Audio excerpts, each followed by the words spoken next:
अस्सलाम वालेकुम। 9th class new syllabus chapter 4 चल रहा है हमारा स्टिक्योमेट्री और आज हमारा टॉपिक है 4.5 में deduce the molecular formula from the structural formula. और ये आपकी बुक पेज पे जो है 56 पेज नंबर है। आज इंशाल्लाह हम ये देखेंगे। स्टूडेंट्स, आपने देखा होगा कि जिस दिन से हमने स्टिक्योमेट्री का चैप्टर शुरू किया है, हम पहले 2 लेक्चर तो हमारे मॉलिक्यूलर एम्पिरिकल फार्मूला की बात करते हुए गुजरे।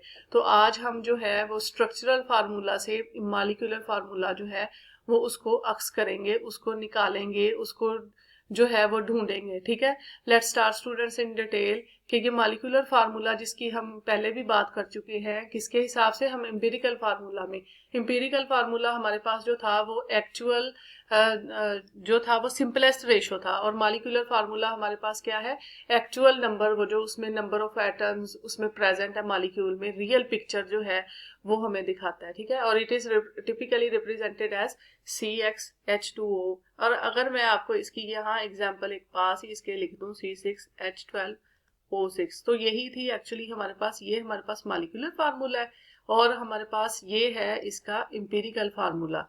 तो ये हमारा चल रहा है कि हमने एम्पिरिकल फार्मूला से मॉलिक्यूलर फार्मूला निकाला था। ठीक है, अब मॉलिक्यूलर फार्मूले की इंपॉर्टेंस बहुत ज्यादा है, क्योंकि मॉलिक्यूलर फार्मूला हमें उसकी किसी भी जो एलिमेंट है, कंपाउंड है, उसकी कंपाउंड की हमें क्या बताता है, उसकी कंपोजिशन बताता है, और हमें पता चलता है कि वो किस तरह रिएक्शन में हिस्सा लेगा। ठीक है, अब इसकी प्रॉपर्टीज को समझना भी बहुत जरूरी है। ठीक है, वो किस तरह कितने कितने उसके एटम है, और ये प्रेडिक्ट करता है केमिकल रिएक्शन के बारे में कि उसमें क्या क्या रिएक्टेंट हम देख के हम प्रोडक्ट के बारे में अंदाजा लगा सकते हैं कि हमारे ये प्रोडक्ट होंगे। ठीक है, अब नेक्स्ट है कि स्ट्रक्चरल फार्मूला क्या होता है। स्ट्रक्चर जो होता है ना स्टूडेंट्स, के जैसे आप ऐसे कह सकते हैं इसके लिए कि जो स्ट्रक्चरल फार्मूला है ना, वो उसकी अरेंजमेंट ऑफ एटम्स बताता है विद इन अ मॉलिक्यूल, के मॉलिक्यूल में अरेंजमेंट क्या है। आप ऐसे कह सकती हैं, आज का टॉपिक ऐसे है कि जैसे हमारे पास खजाना जो है, खजाना हमने तलाश करना है, खजाना हमारा क्या है, मॉलिक्यूलर फार्मूला, और स्ट्रक्चरल फार्मूला हमारा है मैप। हम नक्शा हमें देगा स्ट्रक्चरल फार्मूला, और स्ट्रक्चरल फार्मूले से होते हुए हम जो है वो मॉलिक्यूलर फार्मूले को अक्स करेंगे, निकालेंगे, तलाश कर लेंगे। ठीक है, और मॉलिक्यूलर फार्मूला जो है वो मोर डिस्क्रिप्टिव है as compare to the structural formula. ये स्ट्रक्चरल फार्मूला हमें कनेक्टिविटी, ताल्लुक, वो जो एटम्स के दरमियान ताल्लुक है उसके बारे में बताता है। ठीक है, तो इसके लिए स्टेप्स क्या होते हैं कि हमने जब हमने मॉलिक्यूलर फार्मूला को अक्स करना होता है, किसमें से, स्ट्रक्चरल फार्मूला से, तो इसके लिए एक सिस्टमैटिक अप्रोच होती है। हमने सबसे पहले आइडेंटिफाई करने होते हैं कि इसमें कौन कौन सा एटम प्रेजेंट है। ठीक है, और फिर ये प्रोसेस बहुत ध्यान से उसको उसके नंबर काउंट करके तो फिर हमने लेके जाना है। ठीक है, नेक्स्ट है हमारा कि हमने इसमें देखने हैं कि आइडेंटिफाई करने हैं हमने एटम। ठीक है, bye examining the structural formula. Structural formula आप अगर इसको समझे, स्ट्रक्चरल फार्मूला जैसे क्या है, मैं आपको एक सादा सी एग्जांपल से बताऊंगी कि स्ट्रक्चरल फार्मूला हमारे पास जैसे कि स्टूडेंट्स, हमारे पास जैसे CH4 है, ये देखें। ठीक है, तो ये हमारे पास क्या है, मॉलिक्यूलर फार्मूला। ये इंतहाई सादा सा फार्मूला मैंने लिया। ठीक है, अब इसका स्ट्रक्चरल फार्मूला ये होगा कि इसके चारों तरफ क्या है, मीथेन, हाइड्रोजन लगे हुए हैं। ये हमारे पास क्या है, मीथेन है। ठीक है, तो अब ये हमें देखेंगे अरेंजमेंट बता रहा है, या अगर जैसे हमने आयोनिक बॉन्डिंग में हमने पढ़ा था कि हमारे पास ये इधर इधर 2 इसके ये लगे हुए हैं, और इधर ये 2 बॉन्ड, डबल बॉन्ड से ये ऑक्सीजन लगी हुई है। ठीक है, तो ये हमें जो था कौन बताता था, ये हमें बताता है स्ट्रक्चरल फार्मूला। तो इस स्ट्रक्चरल फार्मूले को देखते हुए हमने इससे मॉलिक्यूलर फार्मूला जो है वो डिड्यूस करना है। ठीक है स्टूडेंट्स, तो सबसे पहले हम एटम्स को आइडेंटिफाई करेंगे, फिर उनको अरेंज करेंगे। ठीक है, उनके सिंबल्स देखेंगे, जैसे कार्बन डाइऑक्साइड में देखा, जैसे मीथेन में देखा, जैसे सल्फर डाइऑक्साइड हो सकती है। ठीक है, हम सबसे पहले उनको आइडेंटिफाई करेंगे, तो फिर हम उनको अरेंज भी करेंगे, फिर उसका मॉलिक्यूलर फार्मूला लिखेंगे। जैसे ग्लूकोज का है C6H12O6, जैसे मैंने आपको बताया था कि उसका फार्मूला, अब जैसे ये हमें पता चल जाएगा ना उसका स्ट्रक्चरल फार्मूला देख के कि इसमें C6H12 और O6। ठीक है, कि इसमें ये होगा, जैसे सल्फर डाइऑक्साइड का ये मॉलिक्यूलर फार्मूला ये हमें बताता है, जबकि स्ट्रक्चरल फार्मूला क्या बताता था, उनकी अरेंजमेंट, के वो एटम किस तरह कनेक्टेड है। ठीक है, तो ये हमें बताता है। इसके ना कुछ रूल्स लिखे हुए हैं आपकी बुक में, पेज नंबर 56 पे, तो वो रूल हम देखते हैं वन बाय वन करके कि write down the structure formula of compound. सबसे पहले वो हमें इस तरह, ये स्ट्रक्चर फार्मूला है, ठीक है, ये कार्बन है, ये कार्बन है और इसको तीन तीन जो है हाइड्रोजन लगे हुए हैं, ठीक है। तो count the number of atoms each type in structure formula, right symbol of all elements. अब सबसे पहले हमने देखना है कि उसके साथ कौन कौन सा एटम अटैच है, फिर हर एलिमेंट के वो जो एटम है उसकी सिंबल लिखनी है और टोटल नंबर ऑफ एटम लिखना है, ईच काइंड एज सबस्क्रिप्ट, उसके यानी कि नीचे लिखना है, और उसमें से जो एक सबस्क्रिप्ट होगा ना उसको रिमूव कर देना है। अगर मैं आपको इसकी इधर ही यही वाली एग्जांपल बताऊं जो इन्होंने ये बताई हुई है, जो डायग्राम हमारे पास बनी हुई है, उसी को अगर हम देखें तो स्टूडेंट्स ये देखें कि अगर हमारे पास ये CH और CH बॉन्ड है, ठीक है, इसके ये यहाँ यहाँ H लगा हुआ है, ठीक है, तो ये हमारे पास क्या है, स्ट्रक्चरल फार्मूला। अब ये सबके H लगा हुआ है इधर, ठीक है, मैं अब लगाऊंगी तो आपको मैंने वैसे ही बता दिया कि इधर हमारे पास क्या लगा हुआ है, H लगा हुआ है सबके, ठीक है। इधर हम बारी बारी लगा भी सकते हैं, लेकिन ऐसे ही मतलब आपको वैसे ही जब पता। अब हमने क्या करना है, हमने इसके स्ट्रक्चरल फार्मूले को देखते हुए इसका मॉलिक्यूलर फार्मूला जो है वो करना है कि हमने काउंट कर लेना है कि 1 2 3 4 5 और 6, हमारे पास 6 हाइड्रोजन है स्टूडेंट्स, ठीक है, 6 हमारे पास हाइड्रोजन है और हमारे पास कार्बन कितने हैं, 1 2, ठीक है, 2 कार्बन है हमारे पास, तो हम इधर 2 लिख देंगे। तो ये मैंने स्ट्रक्चरल फार्मूले से मॉलिक्यूलर फार्मूला निकाल लिया और इसके लिए मैंने यही स्टेप्स जो है वो फॉलो किए हैं कि write down the structural formula लिखा पहले, ठीक है, और count the number of atoms each type, यानी कि हर किस्म का जो एटम है उसका हमने देख लिया है कि कितने वो हैं और उनके फिर सिंबल्स लिखे, H लिखा, फिर सबस्क्रिप्ट में उसके टोटल नंबर लिखे, सबस्क्रिप्ट में यानी कि नीचे, ठीक है, और ये कार्बन फिर काउंट किया, और अगर 1 होगा ना कोई तो उसको हम नहीं लिखेंगे, वो एग्जाम्पल भी हमारे पास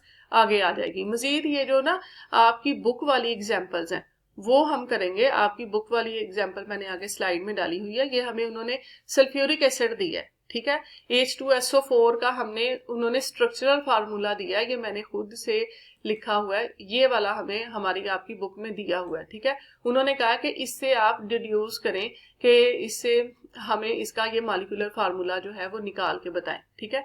तो हम इससे क्या करेंगे, ये बहुत आसान है, बहुत इजी है और बहुत इंटरेस्टिंग है स्टूडेंट्स, ये कोई छोटा बच्चा भी कर सकता है। हम छोटे बच्चे को बताएंगे ना कि स्ट्रक्चरल फार्मूले से हमें जरा एम्पिरिकल वो मॉलिक्यूलर फार्मूला बता दो, तो वो भी बता देगा। 1 स्टूडेंट्स 1 हाइड्रोजन और ये 2 हाइड्रोजन, ठीक है। अच्छा, दूसरी बात कि हमने सबसे पहले जो है वो लिखने का वही है कि हमने कैटाइन को पहले लिखना है, ठीक है, जो कैटाइन स्पीशीज है हमारी, ठीक है। अब आप सल्फर को काउंट कर लें, वो हमारा सेंट्रल एटम होगा तो वो एक ही है, ठीक है। उसके बाद अब आप देख लें ऑक्सीजन को, उसका सिंबल लिख लें, स्ट्रक्चर फार्मूले में तो सिंबल भी लिखे हुए हैं, ठीक है। तो 1 2 3 एंड 4, ठीक है। तो ये हम इधर इसके सबस्क्रिप्ट में क्या लिखेंगे, 4 लिख देंगे, ठीक है। तो ये हमने स्ट्रक्चरल फार्मूले से मॉलिक्यूलर फार्मूला जो है उसको अक्स कर लिया है student. It is very interesting, very मतलब इजी, ठीक है, ये मुश्किल नहीं है। तो हमारी नेक्स्ट जो है आप देखें, ये इसी के बारे में, the structural formula H2SO4 show के 2 हाइड्रोजन एटम है इसमें, ठीक है, और 1 सल्फर एंड 4 ऑक्सीजन एटम है, और it features distinct bonding between the hydrogen atom. वो हमें बताता है कि किसका, यानी कि अरेंजमेंट ऑफ एटम्स के बारे में बताता है कि किस तरह है, जैसे वो मैंने आपको कहा था ना नक्शा बताता है, और खजाना हम उससे तलाश कर लेते हैं उसको देखते हुए, ठीक है। और नेक्स्ट है हमारा एसिटिक एसिड का, उन्होंने हमें हमारी बुक में दिया हुआ है कि एसिटिक एसिड का आपने फाइंड आउट करना है। ये है हमारे पास फास्फोरिक एसिड है, ये है एसिटिक एसिड का, उन्होंने हमें ये दिया हुआ है स्टूडेंट्स। इस स्ट्रक्चरल फार्मूले को देखते हुए, ये वाला स्ट्रक्चरल फार्मूला है, इसको देखते हुए हमने उस एसिटिक एसिड का मॉलिक्यूलर फार्मूला, ये मैंने स्लाइड में पहले ही लिखा है लेकिन मैं आपको काउंट करना जरूर बताऊंगी, ठीक है। और वैसे भी ये इसका वैसे फार्मूला लिखा है, ये इसका मॉलिक्यूलर फार्मूला नहीं है। मॉलिक्यूलर फार्मूला तो इसका वो होगा ना जो एक्चुअल नंबर हम सबस्क्रिप्ट में लिखेंगे, ठीक है। तो सबसे पहले आप स्टूडेंट्स देखेंगे इसमें कार्बन कितने हैं, 1 एंड 2, ठीक है, तो इसमें 2 कार्बन है, और हाइड्रोजन कितने हैं, 1 2 3 और 4, ठीक है, 4 कार्बन है और कितने ऑक्सीजन है, 1 2। तो ये इसका क्या हो गया, मॉलिक्यूलर फार्मूला हम इसका ऐसे लिखेंगे स्टूडेंट्स। अगर मैं आपको लिखूं तो ये C2 होगा हमारे पास, H4 होगा और O कितना होगा, O हमारे पास कितने 2। तो ये हमारे पास एसिटिक एसिड का मॉलिक्यूलर फार्मूला है, ये हमने उसमें से स्ट्रक्चर फार्मूले से फाइंड आउट कर लिया, उसका स्ट्रक्चर जो अरेंजमेंट ऑफ एटम था, ठीक है। इसके अलावा हमारे पास है, उन्होंने फार्मूला दिया हुआ है फास्फोरिक एसिड का, नेम बताया हुआ है और उसका स्ट्रक्चरल फार्मूला दिया है। अब ये आप प्योरली मेरे साथ करेंगे स्टूडेंट्स, ये देखें। अब आप इसमें देखें, काउंट करें कि कैसे हमारे पास ये, अगर आप इसको देख रहे हैं तो हम सबसे पहले उसमें हाइड्रोजन काउंट करते हैं, 1 2 एंड 3, ठीक है। तो हम इसका ये जो सिंबल है वो हमने देख लिया, H3 है, ठीक है। अब सेंट्रल एटम क्या है, फास्फोरस है, ठीक है। अब ऑक्सीजन लिखेंगे और काउंट करें ऑक्सीजन कितने हैं, 1 ऑक्सीजन ये हो गई, 2 3 एंड 4, ठीक है। तो हम ये इसको 4 लिख देंगे। तो स्टूडेंट्स ये हमारा हो गया मॉलिक्यूलर फार्मूला। ये हमने कहाँ से निकाला, स्ट्रक्चरल फार्मूला से, ठीक है। ये स्ट्रक्चरल फार्मूला था इसका और इससे हमने मॉलिक्यूलर फार्मूला निकाल दिया। तो यही है आज का टॉपिक कि हमने स्ट्रक्चरल फार्मूले से मॉलिक्यूलर फार्मूला निकालना है। तो आप देख लें कि हमें नक्शा दिया हुआ है और हम खजाने तक कितनी आसानी से पहुंच सकते हैं। इस तरह अगर खजाने मिलने लग जाए तो क्या ही बात है स्टूडेंट्स, ठीक है। नेक्स्ट हमारा है, उन्होंने ये आपकी वो एक्सरसाइज है उसमें से दिया है कि determine the molecular formula of n propyl alcohol, its structural formula is ये। अब कितना आसान है इसका स्ट्रक्चरल फार्मूला उन्होंने दे दिया, हमें मॉलिक्यूलर फार्मूला हमने फाइंड आउट करना है स्टूडेंट्स। अब आप देखें मेरे साथ, काउंट करें कि 1 कार्बन 2 एंड 3, ठीक है। हम लिखेंगे, हमने कार्बन को देख लिया कि ये 3 है हमारे पास, ठीक है।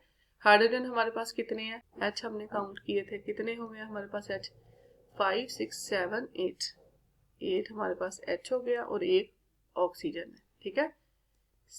इसको अगर मैं नीचे लिखूं, C3H8 और O सिंगल है, ये, ठीक है। ये हमारे पास क्या आ गया है, एन प्रोपाइल का मॉलिक्यूलर फार्मूला, ठीक है।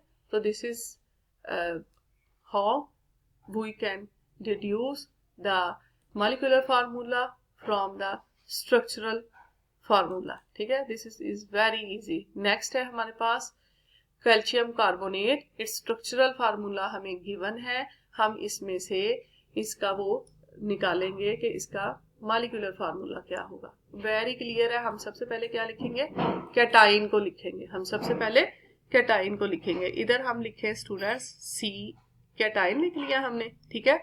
अब हमारे पास सेंट्रल एटम है कार्बन और ऑक्सीजन हमारे पास कितने हैं, 3। तो ये हमारे पास कैल्शियम कार्बोनेट का आ गया मॉलिक्यूलर फार्मूला और यही हमारा खजाना है, यही हम ढूंढना चाहते हैं। देखें ये कितना इजी टॉपिक था, ठीक है। अब नेक्स्ट है हमारे पास, नेक्स्ट है स्टूडेंट्स कि हमारी ये कंक्लूजन क्या है, molecular formula defines the composition of compound और structural formula reveals the arrangement of atom. This is all about my today lecture. Student hope so ये आसान सा टॉपिक आपको समझ आया होगा। अगर आपको ये अच्छा लगा है और आप अपने फेलोज के साथ इसको शेयर भी करें, लाइक भी करें, सब्सक्राइब भी करें। अगर एनी कंफ्यूजन तो आप मुझे कमेंट सेक्शन में कमेंट कर सकते हैं, I will answer it. Thank you, Allah Hafiz.